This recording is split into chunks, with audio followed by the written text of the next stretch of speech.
The wonderful Liz Webster sent me an article from the Brussels Times today, and I thought how brilliant this is, because that article very effectively refuses to treat Nathan Gill as a weird outlier. It treats him as a symptom. The headline story is simple enough. A former UKIP and Brexit Party MEP, once a trusted Farage lieutenant in the European Parliament, has been jailed for 10.5 years for taking cash to push pro-Kremlin lines inside EU institutions. But the darker story is what that implies about the wider Brexit ecosystem and about the vulnerability of British politics to hostile state money and narrative warfare. So starting with the facts that we actually have, not the rumours we've enjoyed repeating for a decade, Gill pleaded guilty to 8 counts of bribery for taking roughly 45,000 euros disguised in messages as gifts and postcards from Oleg Voloshin, a Ukrainian politician aligned with Viktor Medvedchuk's pro-Russia network and now sheltering in Moscow. The payments were not for charity fund runs. They were in exchange for specific political services, Gill agreeing to make statements on cue to amplify narratives hostile to Ukraine and friendly to Moscow, and to help normalise those narratives in parliamentary debate and media appearances. The court heard that he even tried to rope in other MEPs. This was not sloppy freelancing. It was an influence operation using a willing British participant. Now, recall who Gill was. Not a backbench nobody.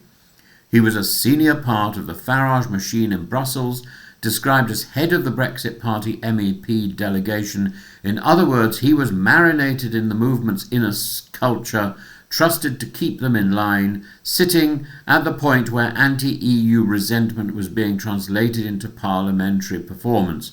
When a man like that is on a foreign payroll, the phrase "one bad apple" feels less like an explanation and more like a prayer. The argument the Brussels Times is nudging us towards is not that Gill personally bought the Brexit referendum, or that Putin was twirling his moustache over the ballot boxes if he had a moustache. It is subtler and more serious. It is that Brexit as a project fitted Russian strategic interests so neatly and attracted people so ideologically compatible with Russian objectives about chaos in Europe that it became fertile ground for cultivation. Gill is the first-hand courtroom-tested instance of that cultivation paying out in cash. The smoking gun is not about 2016 vote tallies. It's about the movement's permeability. Now, why do I think this is so believable? Because when I had my tiff with Farage in 2015, I was still doing quite a lot of work in Russia. I don't think I'd actually been appointed a professor at that point. I think it was probably the year later.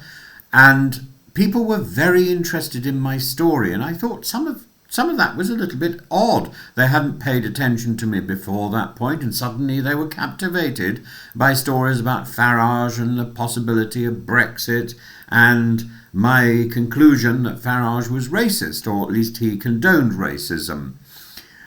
And I was puzzling about this a little at the time, I remember. And I still puzzle about this, but the Gill story makes everything fall into place.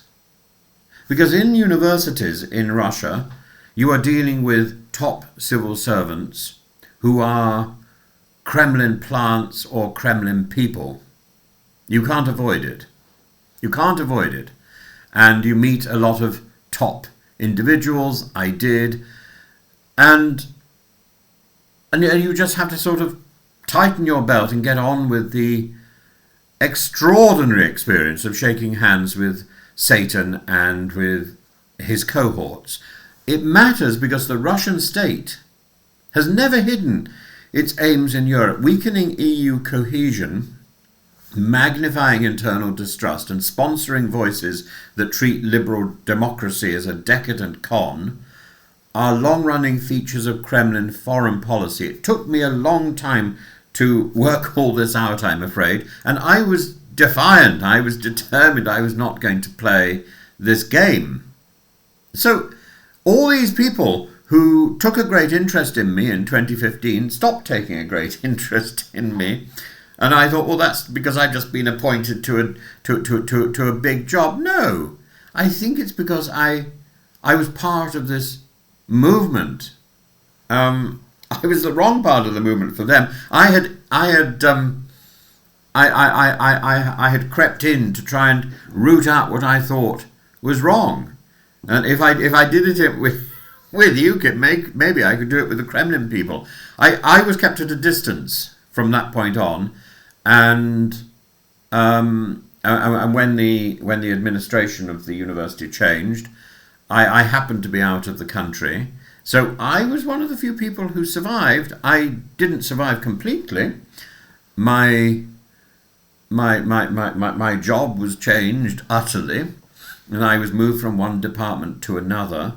And about that time I went on television in the UK, and I got very firm advice from a good political friend who suggested that the Foreign Office thought that I had been overexposed and it would be dangerous for me to go back. I took the advice willingly and enthusiastically. I've never been back since, and I realised it would be difficult for me to go back because my political opposition, my emotional opposition to Putin's adventures in Ukraine are so strong, and my various friendships are with people who share my contempt for the special military operation. I think the advice I got was correct. And the UK, I think on reflection, the UK leaving the EU would have been a gift to Moscow, even if Moscow did nothing to cause it. But if your opponent walks off the pitch, you do not need to bribe the referee to enjoy the advantage. But if you quietly cheer on the players who already want to leave, why wouldn't you? And here we hit the tension of the evidence. To what extent was the Kremlin cheering, or to what extent was it paying and encouraging? We have an official UK Intelligence and Security Committee report from 2020, which is frankly as much an indictment of British incuriosity as of Kremlin activity. It said governments and agencies did not properly investigate Russian interference in the Brexit referendum, leaving a void where confident conclusions should have been.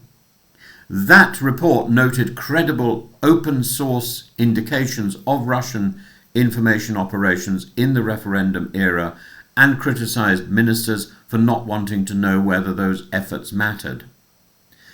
But we also have the Oxford Internet Institute's detailed work from 2017 showing very little evidence that Russian-linked Twitter accounts meaningfully shaped the Brexit conversation, at least on the scale seen in the 2016 US election. Well, they wouldn't if they had their hands directly on senior politicians.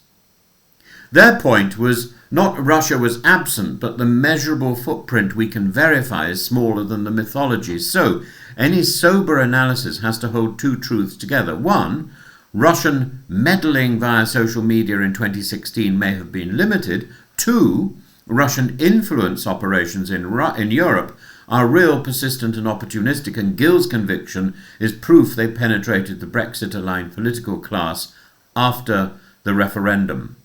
The second truth does not require the first to be false.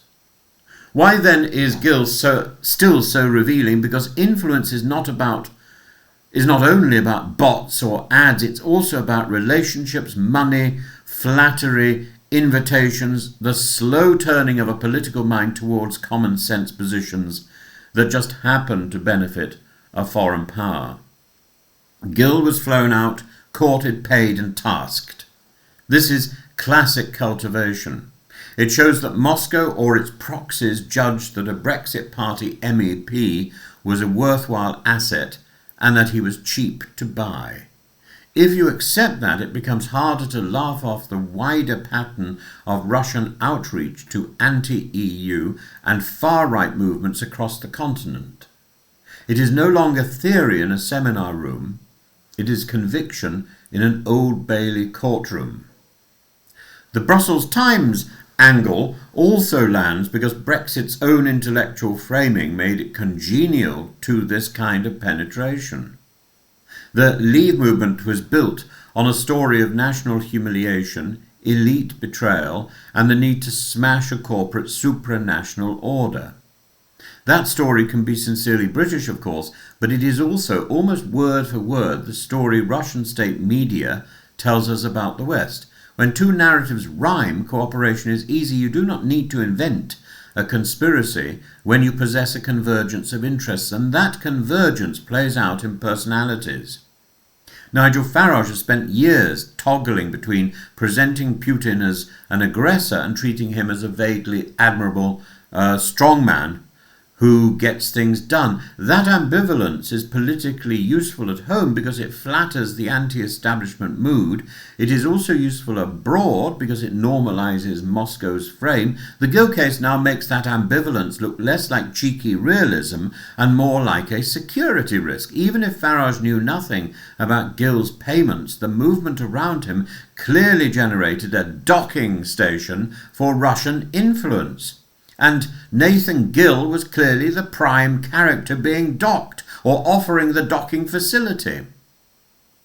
Now, to what I think is the sharper claim, nothing good has come from Brexit, and that is the key that is exposed by this scandal. This scandal underlines that fact. I won't spend 10 minutes rehearsing the economic autopsy, though the verdict on growth, trade friction, and administrative drag since 2020 is grim, and Britain's diplomatic weight has not increased by leaving the room. The deeper point is moral and constitutional. If Brexit was sold as a recovery of democratic sovereignty, then discovering that a central Brexit figure was literally selling his voice to a hostile foreign network is a sick joke. Sovereignty is not a chant, it is an institutional reality maintained by rules, transparency, and a basic refusal to let elected officials become paid ventriloquists, dummies. So what follows? First, a wide inquiry should not be taboo. The ISC was right. You do not defend democracy by looking away from the possibility of contamination. Second, political finance and lobbying rules need tightening, not pious speeches. Gill's case shows how modest sums can buy high-impact messaging. And if a man who was at the centre of the Brexit message was actually taking money from a foreign power that is known to want to destabilise us, Europe, the West, that needs to be investigated, doesn't it, on a much broader basis than simply saying, oh, look, there's an apple that's gone off. This isn't an apple that's gone off. This is an apple that somehow was high up in the tree and could potentially have damaged the entire crop. Did it? This is the point. Did it? Nobody has actually investigated. Nobody seems to have done the work. Nobody seems to have looked. And if they could offer money to Gill, believe me, I know they offer money. They offered me money if I pursued my political ambitions. I said no. Of course I said no. What a ridiculous idea. Why would I take money from Russians I hardly knew? Why would I take money? In fact, at about that point, I decided I didn't wish to work under either Theresa May or Andrea Leadsom. That was the reason I pulled out of the possibility of a Westminster seat, though I was getting a lot of encouragement, and and I went through the what is it, the process of being prepared. I can't remember what you call that.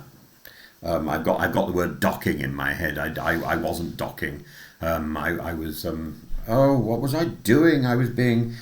We went to these ridiculous lectures and vetting processes and had all these conversations. Anyway, third, we should stop treating foreign influence as a fringe obsession. It is a routine tool of modern statecraft, and democracies that pretend otherwise will keep being surprised when the curtain lifts. Finally, a note of method. We should resist the easy fantasy that a single Kremlin plot explains Brexit. British voters had their own reasons, some noble, some misinformed, some frankly ugly. A foreign power that did not plant all that, it's not all Russia's fault. Certainly, the stronger, more uncomfortable thesis is surely this. Brexit created a political climate in which anti-liberal grievance was a market, and Russia is very good at trading in that market. Nathan Gill is what happens when a movement builds on fury and forgets to lock the door.